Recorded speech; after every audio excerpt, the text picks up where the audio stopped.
taken in plenary. And we have the challenging task that between me and Professor Shiaka.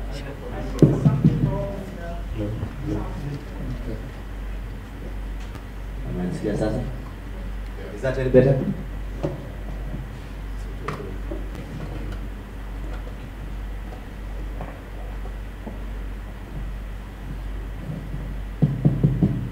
Thank you.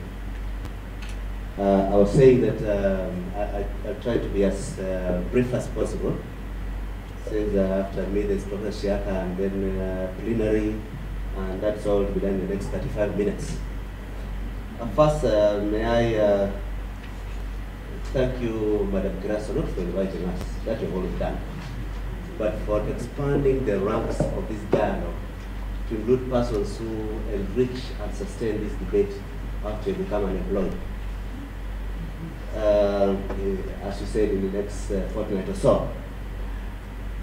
It's more than 3 decades ago when I was last a classmate with the Kadiagala. We were competing for a staff improvement scholarship at Georgetown University, and lucky to him I was expelled when we were in our final year, and I'm glad to confirm that you are still as clever as you were then.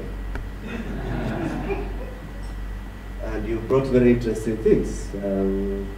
You enrich the mosaic of our concepts and the typology we've been using in this debate, and also in a very helpful way, summarizing what are the underlying theoretical and conceptual issues that have to be brought to the table to discuss the regional integration.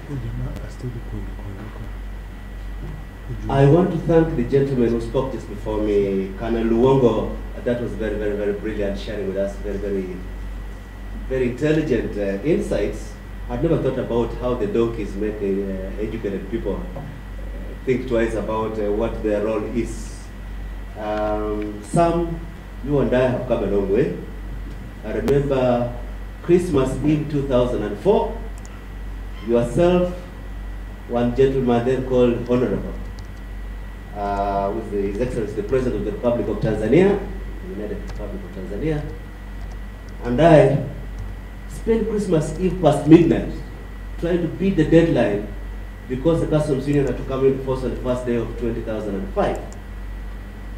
And when I remember what it took and how you will have Kenyan merchants pushing you to take one position because of their enterprise in Uganda, pushing you to take another position because of their enterprise in Kenya, it reminds me that the debate about protocols is still an interesting debate, and it's interestingly raised by Gilbert, but I disagree with his argument. Protocols, deadlines are very important. Now let me come back now to say a few things. I don't want to say any of the things I agree with you about, because that's most of the things you said I agree with you about. But I want to talk about the things that you are raising that are interesting for us to expand on the debate and the dialogue of how we can move forward. I think the main laguna in our conceptual struggles is the concrete relationship between the political and the economic. We keep coming to it whether one is ahead of the other, whether one leads into the other, whether the symbiotic relationship. The East African community was elevated as a corporation by an initiative which meant to distribute assets and liabilities. But there were people outside government, led by Tulia Muhiga, who were saying, it's not time for divorce. We look at the reasons why you went apart, maybe it is a remarriage that you are looking for. And then it took the courage of politicians.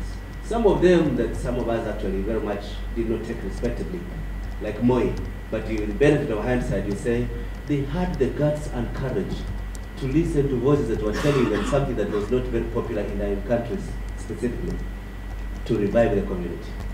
It's a political decision. But it's a political decision which is rationalized by economic thinking. Now, Gilbert Kadiagala, I do not agree with you that the reasons for economic integration are the same as the reasons for political integration. Reasons for economic integration are rational. You project functional rationality. You talk about the importance of subsidiarity, that conceptually and historically and best case practices, it makes sense to integrate economically. Then you take a leap of faith because it makes sense. Politics does not operate that way. Politics reasons from the heart. It doesn't reason from the head. It's what you feel. The notion of the creation of political will is not a rational exercise. I remember for 10 years, I was the captain of the parliamentary team of Kenya. It was the first time I met Madam Karaso as a member of the parliamentary team of Uganda. Although I never met her on the pitch playing. I remember one incident. We were playing Parliaments of Kenya, Uganda, and Tanzania in Arusha. And in a match between the parliamentary team of Kenya and the parliamentary team of Tanzania, the members of the parliamentary team from Uganda were cheering the Kenyans. And there was a very violent confrontation, almost physical fight between members of parliament. The Tanzanian members of parliament were saying, our sons shed their blood liberating you from Idi Amin. How can you take sides with Kenya against us? See, the empathy of political solidarity, which is a critical step towards proximity politically, had been assumed on the basis of sacrifices made by Tanzanians on the frontier in Mutukula and through Uganda. That a historical incident is presented as the basis of why you should be closer to us, why you should be cultivating goodwill, the political will for us to think we are similar and almost the same. And you are turning your backs on us. You know, at the time I didn't think of it that way.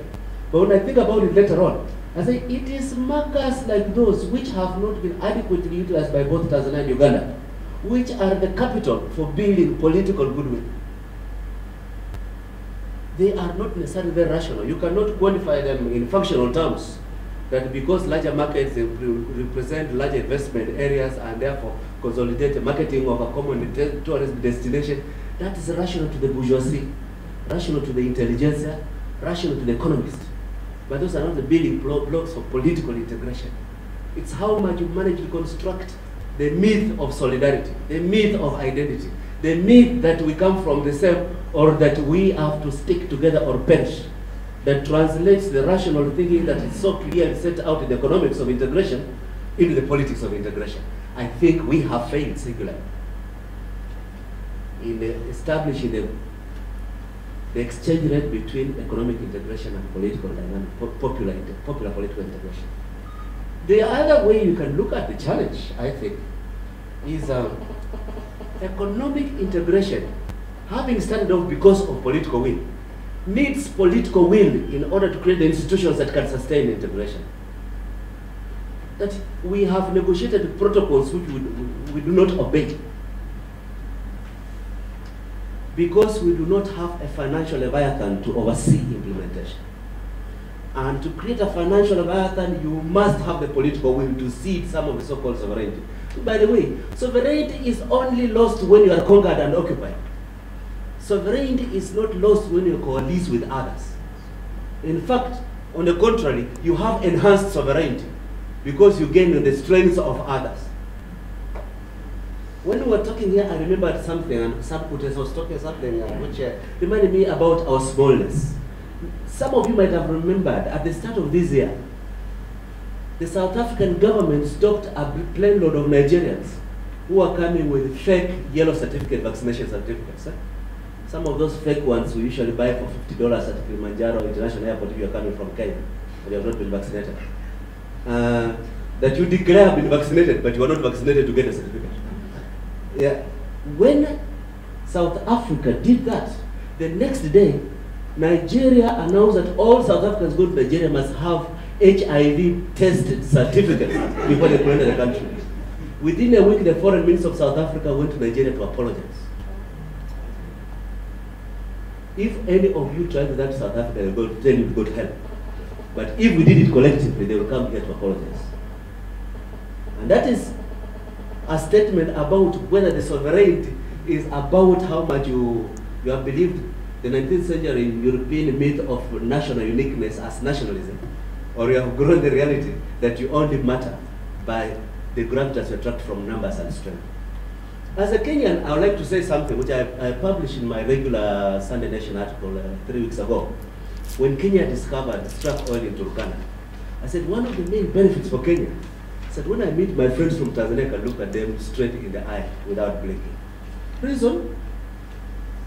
An undercurrent that has been there, we don't talk about properly. You know, we are saying that let's pull together, we belong together, our assets will be shared together, and our energies will be everybody's energies. But Tanzania is bringing its Tanzanite and coal and oil and natural gas. Uganda is bringing its Alberta and oil.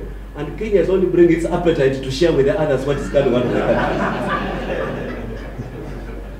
So, I mean, if the God of Providence says that some natural deposits also exist in that other territory, it becomes easier for others to say, okay, we can now put what we have on the table. So you don't come with a spoon and fork only, you also come with something on the plate.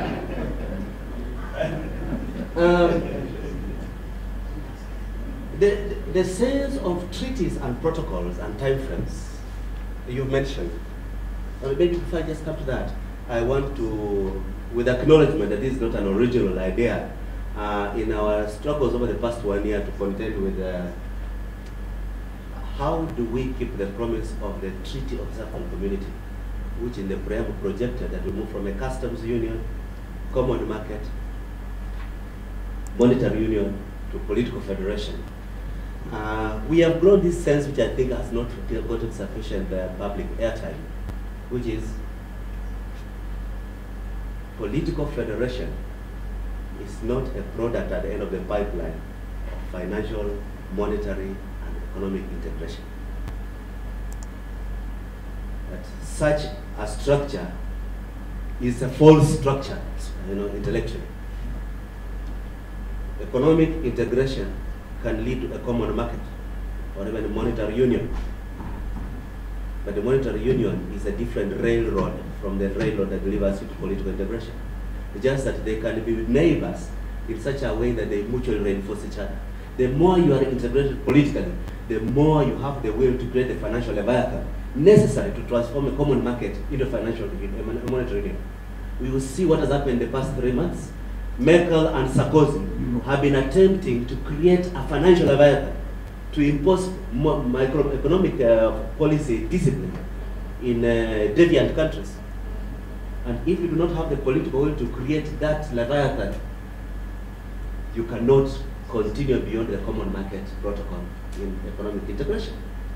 But the common market creates conditions of demonstrated goodwill that is so important to sell the message that political integration is good for us. I'll just share something that I experienced earlier this year. At the start of this year, I was retained as a consultant for Africa Union to visit with some key presidents around the continent and persuade them on the importance of a Pan-African CFTA, Continental Free Trade Area. When I visited President Nkurunziza in Burundi, I had the experience to drive through the fog and early traffic at 5 a.m.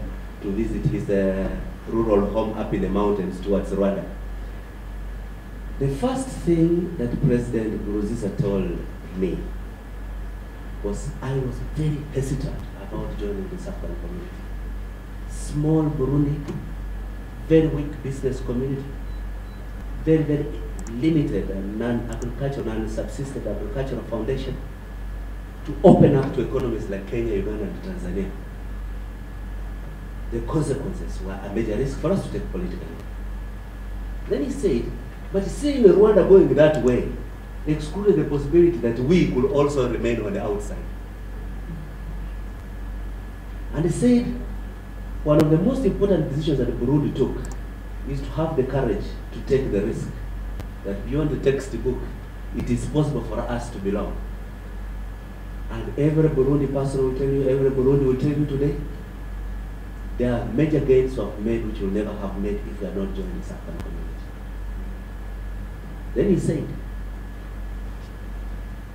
the challenge for us in East Africa is how to build on the success story of economic integration to rewrite the thinking about political identity as East Africans. The political challenge we have as an intelligentsia is not so much to repeat and recount the history of where we have come from, But how do we break the barrier? That we approach and then we start making nice statements about being good neighbors with each other. What Gilbert has put nicely, how do we break the mold of intergovernmentalism? One of the steps is to move this debate from an exercise between governments to an exercise between peoples. The exercise of ministries of East Africa entrenches a clever way of looking at things, but it retains an intergovernmental relationship as the basis of what we're doing. How do we make ministries irrelevant as the main theater of pushing the momentum for Eastern African integration? So far, we have not succeeded. In fact, we are less successful today than we were in the early 1990s when we were discussing how do we revive cooperation. I said I'll try to finish a bit without saying too much.